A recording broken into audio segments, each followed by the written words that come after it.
কথাবার্তার সামনে কবি কয়ে দিলাম, আজকে যদি আমার বন্ধু না হইতি তাহলে আজকে এনে কিছু হয়ে যাইতো। আমি হাতে ঘড়ি পইরা আছি, চুরি পইরা না রে। আজকে এনে অনেক কিছু হয়ে গেলে আমিও কিন্তু বই থাকবো না রে। কে তুই বয় থাকলে কি করতি, মারতি আমারে? তুই তো আমার সব উপকার কথা ভুলেই গেছস। হ্যাঁ, যে বন্ধু উপকারের কথা মানুষের সামনে কয়ে বেড়ায় ওই কখনোই বন্ধু হতে পারে না। তুই আমার যে যে উপকার করছস, যা দিছস, সব আমি তোরে দিয়ে দিমুনি, যা।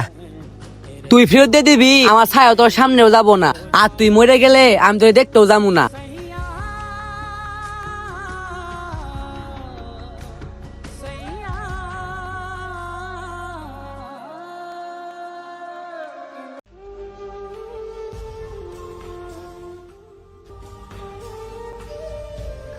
দে, তেল শেষ হওয়ার আর সময় পেলো না। আমি কি করি, দেই চত্বরে যাই, যায় আসিফ একটা কল দেই।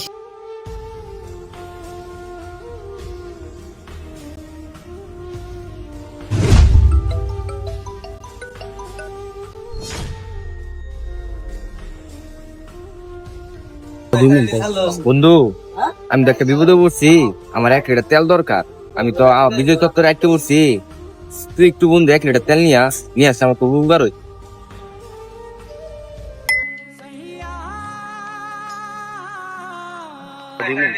বন্ধু, আমি তো একটা বিপদে পড়ছি। আমার 1 লিটার তেল দরকার। আমি তো বিজয় চত্বরে আটকে পড়ছি। তুই একটু বন্ধু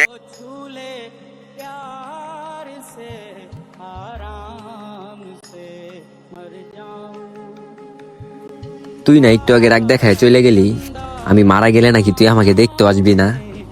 তাহলে এখন কিভাবে আমার বিপদের কথা শুই না তুই চলে আসলি? রাগের মাথায় তো মানুষ অনেক কিছুই কয়।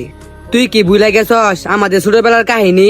আমার না এক প্লেটে ছোটবেলায় ভাত খাইছি, তোর মারে আমি মা ডাকছি, আমার মারে তুই মা ডাকছস, এগুলোকে তুই ভুলে গেছস? বিপদের কথা শুনে কিন্তু ছুটে আইসস, ওরে কিন্তু আবার সবার সামনে খুঁটা মারিস না। চলাই পিছুট।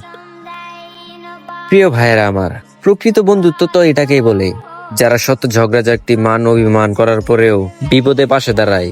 সো ভিডিওটা দেখে আপনারা কে কি বুঝলেন অবশ্যই কমেন্ট করে জানাবেন, আর ভিডিওটি ভালো লাগলে অবশ্যই শেয়ার করে দিবেন। ধন্যবাদ।